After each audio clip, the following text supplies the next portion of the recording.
Hello everybody and welcome back to the channel. My name is Brianna and this is For Paws in a Book. I make bookish videos over here on my little corner of the internet, so if that's something that you're interested in, make sure that you hit that subscribe button down below. Today I am going to talk about all the books that I read in the month of August. It's a lot. Go get a drink.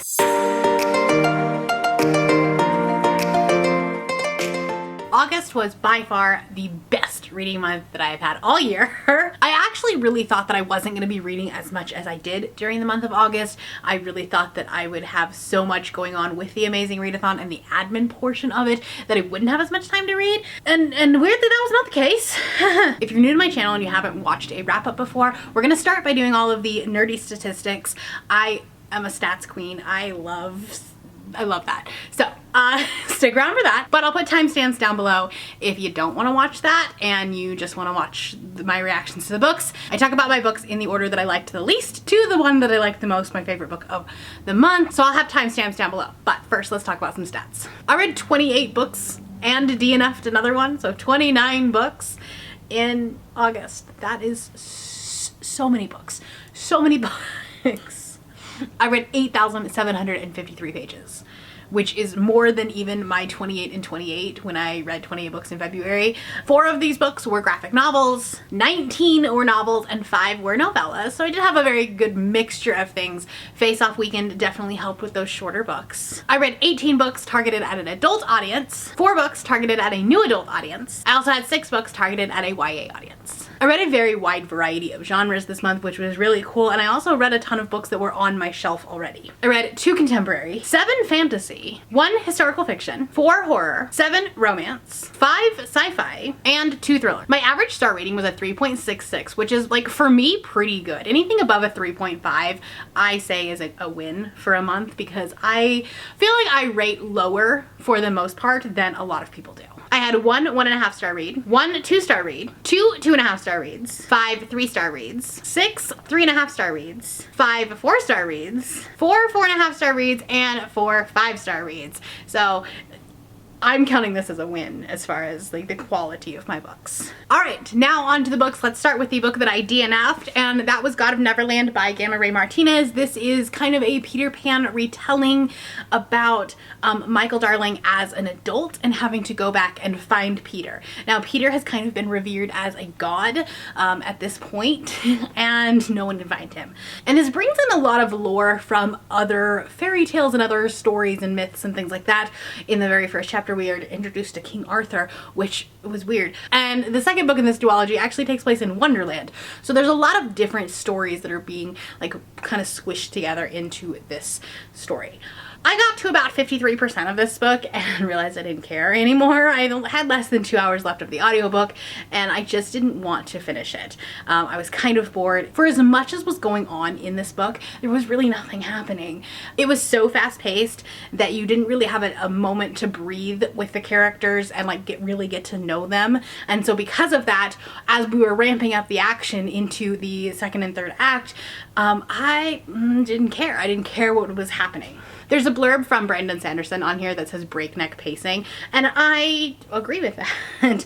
I just wish it would slow down. It's just over 300 pages, and I really think it could have been a close to 500-page novel just to like allow some time to get to know the characters a little bit more. Kind of just assumed that you already knew the characters from the original tale, and because of that, we didn't actually get to know this author's representation of the characters. Because of that, I just ended up putting it down. We had already moved on to the next prompt for the Amazing Readathon, and so I just didn't finish it.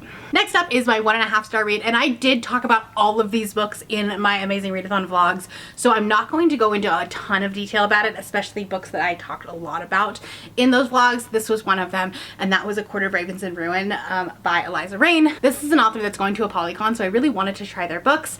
This is a quartet, I believe, and I really wanted to like this book because, like, first off, the cover is spectacular. But unfortunately, this book was just not well written. The main character was crass for just the sake of being crass. Like, that was her only identifying factor, was like she was supposed to be tough and not likable, and because of that she cussed. And it didn't make any sense. The relationship was not well plotted, I don't think. There was one scene that was like borderline consent issues. Like, it felt rapey. And then like literally the next scene, I'm in love with him. And I'm like, are you? Therapy, maybe, possibly. And to be honest, there wasn't a lot that I loved about this book, so unfortunately I'm not going to continue on with the series. I know that some people really love it. It just wasn't me. Next up is my 2-star read, and that was Birds of California by Katie Cotugno. This, I believe, was her adult debut. She's written a lot of YA books. I had never read any of them, and after reading this one, I probably won't, because I don't like YA books and I didn't like the writing style in this. This is what I would like to refer to as the Walmart version of Malibu Rising, because it kind of has very similar vibes. We have some kind of pseudo celebrities that in this case was a like child TV star. They were kind of on this like show way back when, and they're trying to basically reunite the show together. And throughout that, there's kind of a romance, and I say kind of in like this very loose term. I didn't even classify this as a romance. I classified it as a contemporary on my genre blanket. I was so bored the entire time. There was absolutely no depth of character. I didn't care. I did not care at all about any of these characters, what happened to them. If they fell off into the ocean, wouldn't have cared. Like, actually probably would have made the book more interesting. This was a huge miss for me. Did not like it. Now let's talk about my 2.5-star reads. I had 2 of them. The first one is Follow Me to Ground by Sue Rainsford. This is a book that I read during Face Off weekend, and it's a fever dream at this point. I don't actually remember much about it. It was kind of this like gothic fantasy horror mix, kind of along the veins of What Moves the Dead by T. Kingfisher, kind of the same atmosphere of that, but way more boring. Like, What Moves the Dead was actually good. I enjoyed that book. This was just kind of meh. It was definitely weird. So if you like the weird books, this might work for you. It didn't work for me. And I will be honest, I don't remember much about it. But my Face Off vlog does have more in-depth thoughts of it. My other 2.5-star read was kind of a disappointing one. It was kind of a miss for me. And that is The Last House on Needless Street by Katrina Ward. And this is about a man, a girl, and a cat.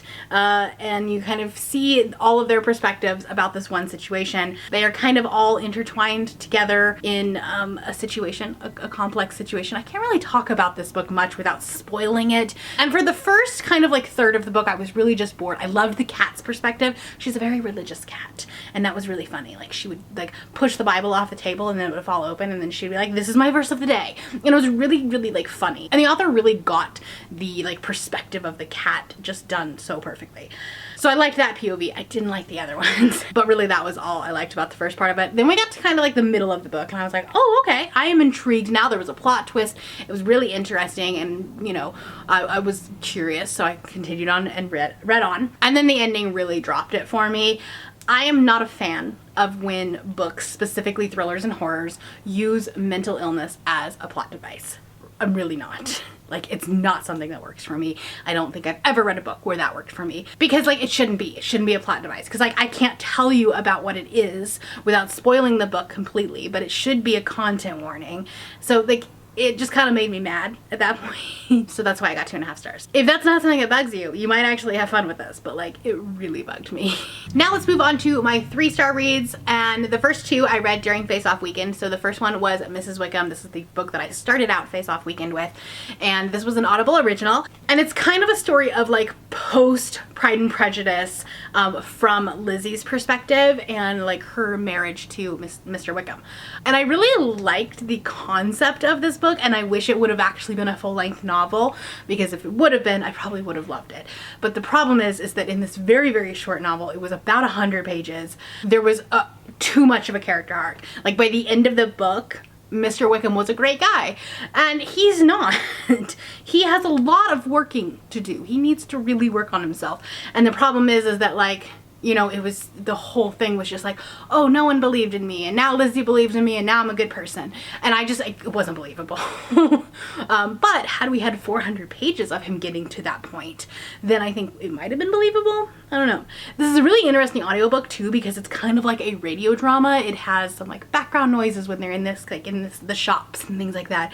And it is a full cast. So it was a lot of fun to listen to. And I didn't dislike the book. I just didn't believe it by the end.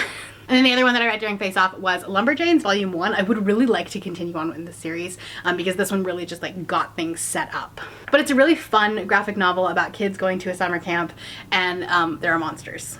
So and like the counselors don't believe them at first, but then the counselors see it too, and like that's kind of where the book ends. The art style is really fun. It's kind of got a like comic book-esque to it, and it was a lot of fun. I would love to continue on with it. This is just the only copy that I have physically, but I do think that they're on KU, so I should be able to read more. I also read My Best Friend's Exorcism by Grady Hendrix. This is my least favorite Grady Hendrix that I've read. I've now read 3 of them, and this one it didn't get into the same way. Like Grady Hendrix is known for his campiness, right? But I think this one went to so far of more of an extreme. This is about 2 friends who go into, I think, a lake, and afterwards one of them is acting really weird. Turns out she's possessed. So anytime you go into like a demon possession type story, there's obviously going to be this like religious aspect to it. Honestly, that part was like maybe not campy enough. I was really hoping for more like supernatural-esque vibes to this and didn't get that. I don't know. This book was fine. It's a book that exists and I read it.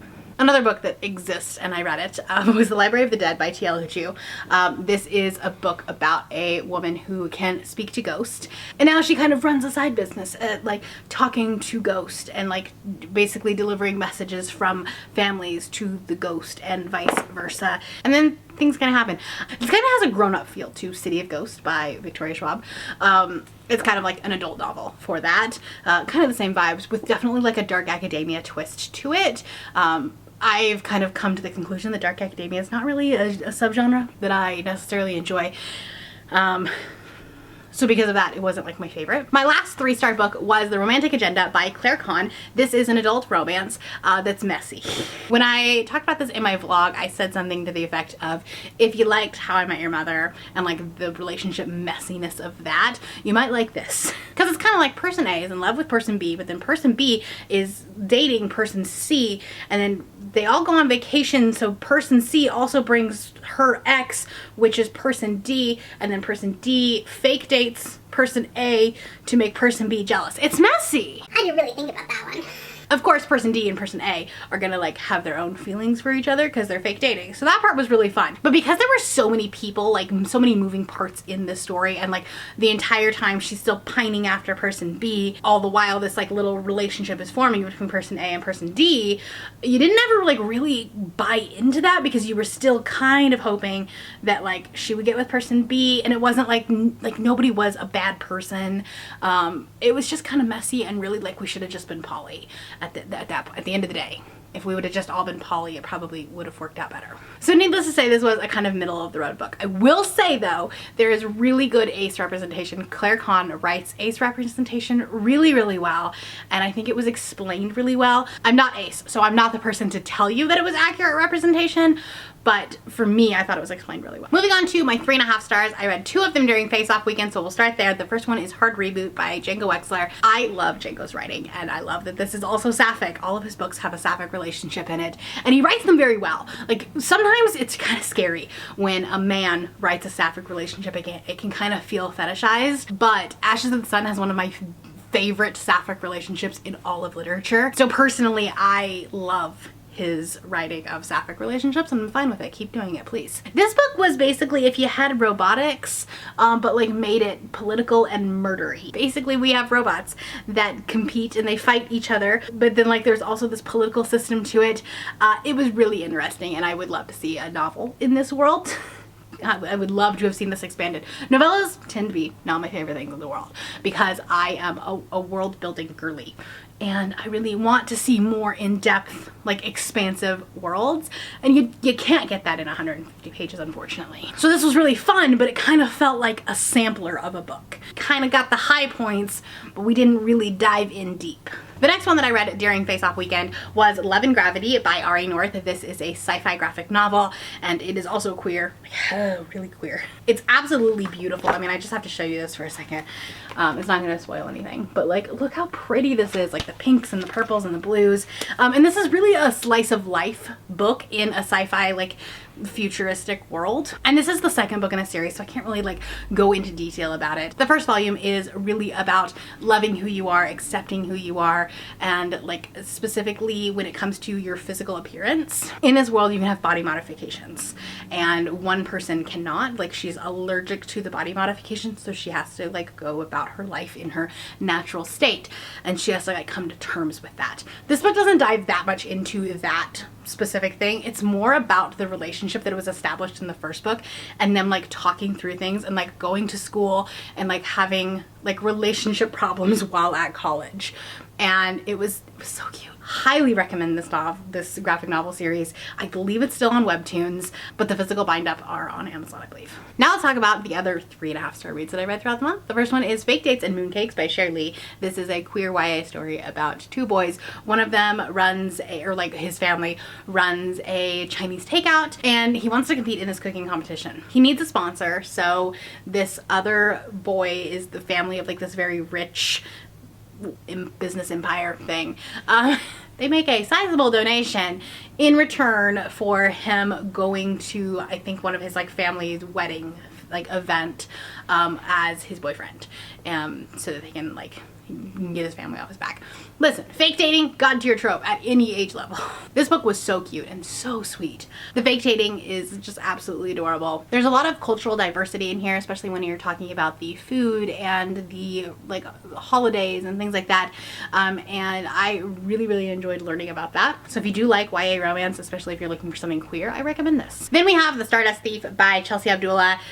This book is blurbed by S.I. Chakraborty, so I was really kind of expecting City of Brass vibes, and maybe that was my problem, is that I was going in with very high expectations. This is a very loose gender bent retelling of Aladdin, and by loose I mean like the concepts are there, but it definitely is telling its own story. This is the first in a series, and I will continue on with the series. I think I'm interested enough, especially at the end, I was interested enough to continue on with the series, but it is by no means a City of Brass, so like don't go in with those expectations, and maybe you'll like it better, I don't know. I know I'm going through these very fast. I'm trying to get through this in under an hour of filming, because I don't think you want to be here all day. I don't want to be here all day. The next book is Chaos on Flame by Tessa Gratton and Justina Ireland. Now, I read another book from this author duo. It was the Star Wars book, Path of Deceit, and I really enjoyed that. And I think that like the world building is very similar in this book. And I think the thing is that I loved the world building in that one, but it was already an established world, right? We know what Star Wars is. We know about the Force.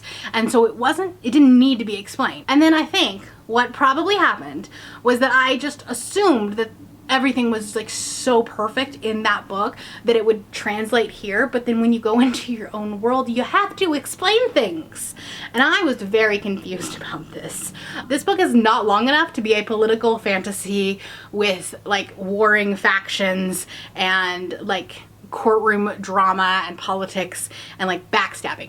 It's not big enough. It's skinny. There was so much I didn't understand about this book. At its core, it is about two people from opposite like factions, opposite groups of people that are destined to be together. Kind of a Romeo and Juliet situation. So she is from House Kraken, and her parents had been killed by House Dragon, and then he is from House Dragon, doesn't like House Kraken, but those two are supposed to be together. We never really figured out why. We never figured out like why the two houses really like were at war with each other. I don't know. I'll continue on with the series. It is a duology, so I'll be able to finish it out. I believe the second one comes out later this year, so hopefully more things are answered. But I was really hoping that this would be a favorite. It started out really strong. It was kind of giving Fireborn vibes, but Rosario Munda with Fireborn just really explained the whole world better, which is something, again, that I really enjoy and I really appreciate.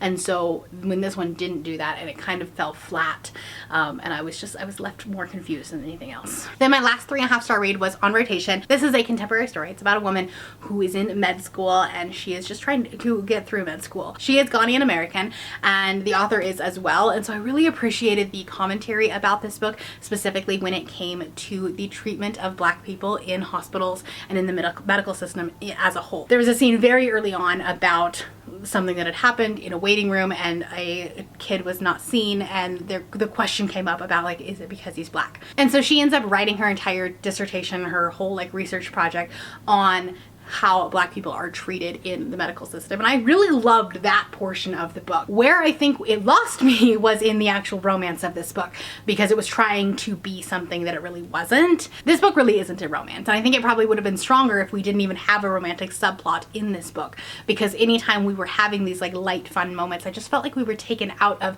the important conversations that this book was trying to do, and it would just kind of like side quest kind of thing. And then I really just didn't like buy the whole relationship until the very end. The very end, he does something real cute, and it was like, oh, that's so sweet. But as a whole, I was just like, dump him. He's not good for you. So that's why it's a 3.5 star. Enjoyed it, and I will read more from this author. Moving on to my 4-star read, I did reread Heartstopper Volume 1 during Face Off weekend. I don't need to talk to you about what Heartstopper is. It's cute. It's boy meets boy. It's very cute. It's a graphic novel, and I love these boys. Next up, I read Ocean's Echo by Everina Maxwell. This is in the same series as Winter's Orbit. It's a sci-fi romance, and it's queer. And this one specifically is about a group of people who can read minds and manipulate situations, and because of that, they have a handler, essentially, that kind of like keeps them in check. They're obviously not supposed to fall in love, but you know, as one does in a sci-fi romance, they do. While Winter's Orbit definitely had a really heavy romance plot, and really was a genre blend, this one does not have nearly as much romance. So if you wanted more world building and more plot in Winter's Orbit, this might actually work for you, because this one really is politics and, you know, boardrooms and just like the behind the scenes of running an empire. And, you know, that tends to be my favorite thing. Anytime you get into like politics of other worlds, I'm here for that. So I had a really good time with this. I read this one very quickly despite it being like a chunker. I listened to the audiobook and I really, really liked it. So if you're an audiobook listener, highly recommend that. I also read The Haunting of Ashburn House by Darcy Coates. I read a couple of Darcy Coates this month, and I'm here for the spooky season content. Glad we're starting that early. This book has the same vibes as the Whispering Dead series, but without the relationship. That one's not really a romance, but there's at least another strong character in it. This one, she's on her own. This is about a woman who inherits a house from a relative who died. Nobody really knows how she died. Nobody's really talking about that. So like obviously the house is gonna be haunted, as most Darcy Coates books are. She has a cat named Wolfgang who's kind of funny and is like the first one that kind of tips her off to the like presence of somebody else. Not in like a talking way. It's not a talking cat, but just in his mannerisms, right? She is definitely like cut off from the rest of the town. She's like, you know, the house is like up on a hill. They're like, hey, you should probably get a landline because your cell phone's not going to work out here. She's constantly afraid that she's not going to be able to like get to town, or like nobody's going to know if something happens to her. She's afraid the electricity is going to go out. And the townspeople are also like super eccentric. So it was really an interesting cast of characters. The way that she kind of did a paranormal twist with this book, I absolutely loved. It was genius. So smart. Not going to tell you what it is because it's a spoiler, but I think that if you liked The Whispering Dead, you'll like this one as well. Then we have The Fires of Time. I'm not going to talk about this one very much because I did an entire video on my SPFBO semi-finalist, and this one is the semi-finalist. This is the one that I'm putting forward into the competition. So I'm not going to talk about this one here. I'll link my SPFBO video up above, and so you can go check that one out. But I really enjoyed this one. It's a very wholesome book. It's a, you know, very good time story. It kind of reads as a standalone, but I guess there is going to be more in the series. I don't know. It does say the first book in the Wooden Empire series, but then on Goodreads it kind of acts like a standalone. So I don't know. I'll definitely read more from this author though. My last 4-star book was Small Game by Blair Braverman. This is a thriller that kind of feels like Hyde by Kirsten White, but way better. It's kind of about this survivor show where they are all dropped off into this like wilderness, and they're expected to survive, but there are also like cameras and like people kind of egging them along. And like there was this one scene where like they were all very hungry, and then one of the producers like sneakily was like, hey, I heard there are strawberries up on that mountain range, and was like, you know, trying to egg them on of like, hey, you should go up that mountain to go get the strawberries. Turns out obviously there was no strawberries there. They were just trying to like get them exhausted and like, you know, good TV. reality. I love like reality show type of books, especially like when you get to see like the behind the scenes content. That's why The Charm Offensive I love so much. So this one really worked for me. It's a very short audiobook. It's produced very well. Highly recommend this one, especially if you were really disappointed by Hyde. Moving on to my 4.5 star reads, I did Heartstopper Volume 2 during Face Off. Gave this one 4.5. The last two books I remember giving 5 stars in the past, but the first two are not my favorite in the series. But again, this is absolutely adorable. I still need to watch the second season of the show though, because I didn't have time in August. I also reread The Night Swim by Megan Golden. I really want to read Dark Corners, which is technically a sequel to this. It's kind of like the next season of their podcast. Whole different cast of characters other than the person doing the podcast. I loved this one. I had such a good time with it. This is about a woman who runs a podcast, and she's in this town to watch a trial and then talk about it on her podcast about a boy who raped a girl, but he is like the golden boy of the town, and so there's like a lot of back and forth. At the same time, there is this cold case murder that is being discussed about a girl who was raped and then left for dead and who eventually passed away. So there's kind of like two stories going back and forth. There's a dual timeline that's kind of going flashbacks and then the current day. This is so well done. I love Megan's books. I've enjoyed every single one that I've read, and I'm really excited to get to Dark Corners. My last book of August was The Blood Trials by Annie Davenport. This is a sci-fi romance kind of fantasy. Like, she has a magical ability, which is the blood gift, which is also the name of the second book in the duology. There's a heavy like enemies to lovers romance plot to it, with a whole like I'm supposed to kill you but then I fall in love with you kind of thing, which I'm here for. Love that plot in a romance. And I think this is like if Red Rising had a romance and then like a little bit of Fourth Wing vibes. No dragons, but like a little bit of Fourth Wing vibes. Very much enjoyed this. Will be picking up the sequel as soon as I can. During Face Off, I also read Fina by Nino Cipri. This is if IKEA had portal universes. And these two employees have to go into a portal universe because a grandmother of a customer got lost in said portal universe, and we meet an alternate reality, like an alternate version of this character. This was like so smartly done in such a short time. I immediately purchased this one physically as well as the sequel because I want to read that one. The sequel will follow another person that was like a minor character in this book, so very excited about that. This is also super queer, like hella queer. So if you're looking for a good Pride recommendation, this is it. Finally, my 5-star reads. Are you tired yet? I'm tired. First up, let's talk about my rereads. I reread The Wedding Crasher by Mia Sosa. I read this one last year. It was one of my favorite romances of the year, and a lot of people were reading this for the Sao Paulo leg, and I was getting FOMO and I wanted to reread it, so I did that. And I loved it just as much. Like, I think this might be one of my favorite romances I've ever read. This is so great. This is a fake dating. There are some very funny scenes. I mean, there's a scene like at an orgy where they like accidentally go to a sex party.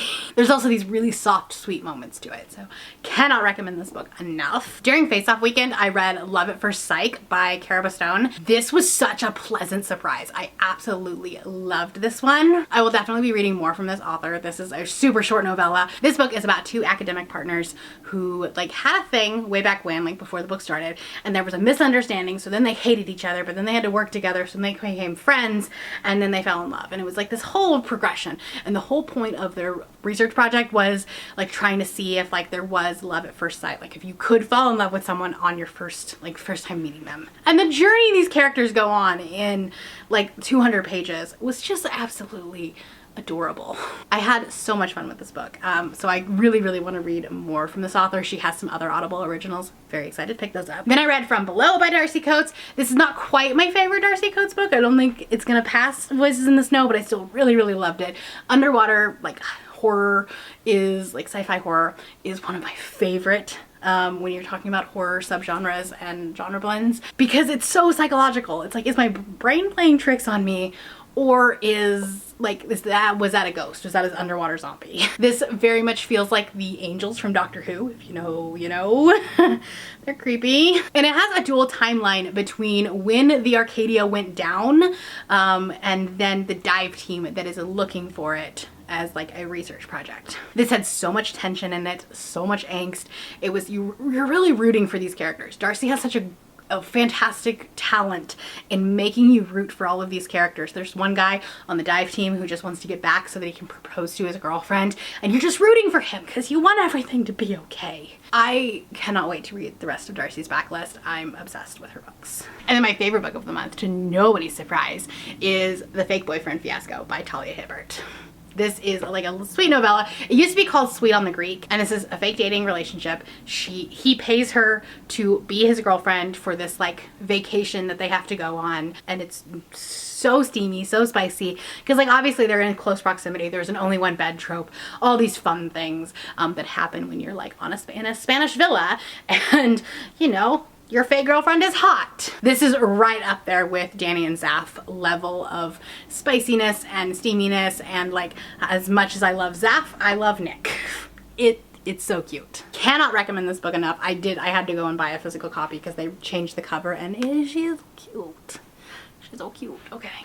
Anyway, I've taken up enough of your time. I'm not gonna hold up the books that I have read. Not gonna do that because they're just in a pile at this point. But I read a lot of books, and I hope you did too, and I hope you had a fantastic reading month. That's all I have for you today. Let me know what your favorite book that you read in the month of August was, and I hope that if you participated in the amazing readathon, you had a wonderful month. That is all I have for you today. If you're new here and you have not yet subscribed, there's a little button that you can do so down below the video. If you'd like to hang out with me more, the links to my Instagram, Goodreads, Twitter, and my Patreon are linked in the description below.